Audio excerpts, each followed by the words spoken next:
भैया hello hello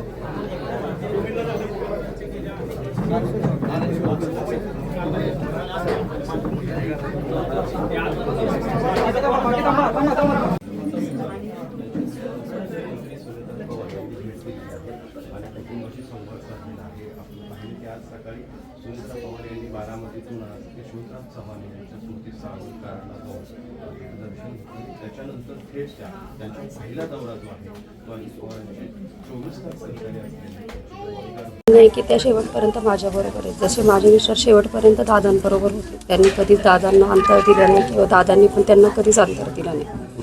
त्याचप्रमाणे वहिनीसुद्धा माझ्याबरोबर आयुष्यभर राहणार आहे. माझ्या मुलांकडे, माझ्या संपूर्ण कुटुंबाकडे त्यांचं लक्ष राहील आणि आता आमचं नातं घरच्यासारखं आहे असं त्यांचं म्हणणं. तुमच्यावर आणि वहिनींवर दोन्ही कुटुंबांवर एकसारखं दुःख कोसळलेलं होतं, तरी देखील सुनेत्रा पवार या धीरोदत्तपणे तुमच्या घरापर्यंत पोहोचल्या. त्यांचं आणि माझं दुःख एकसारखं आहे.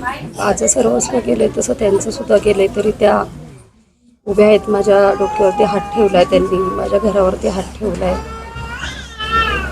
विसरू नाही शकत त्यांचे उपकार, हे माझ्याबरोबर आयुष्यभर राहते. काय भावना आहेत दादा?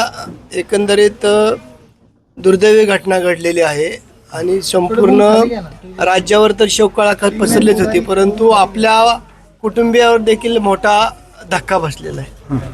मोठा धक्का आहे. बघूयात, परमेश्वराच्या ह्याने सावरण्याचा प्रयत्न करतोय. त्याच्यात लवकरात लवकर सावर.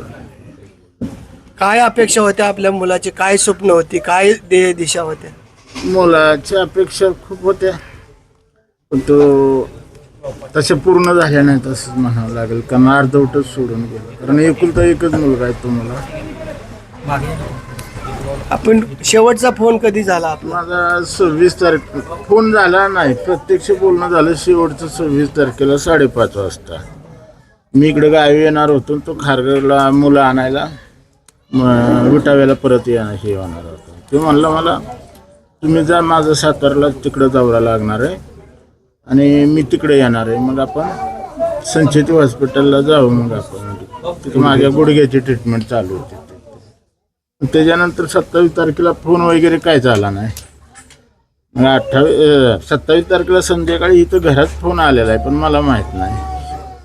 येतोय म्हणलं बारामतीला आणि संध्याकाळी घरी मुक्कामाला येणार असं बोललो.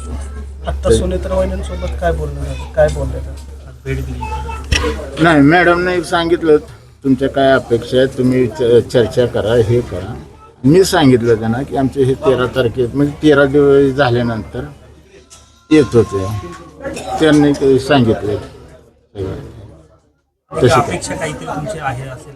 अपेक्षा आमच्या काय आता फक्त त्या सुनबाईचं आणि मुलांच्या शिक्षणाचं, बाकी नाही काय अपेक्षा. पवार कुटुंबीय पूर्णपणे तुमच्या पाठीशी होतं. हो काय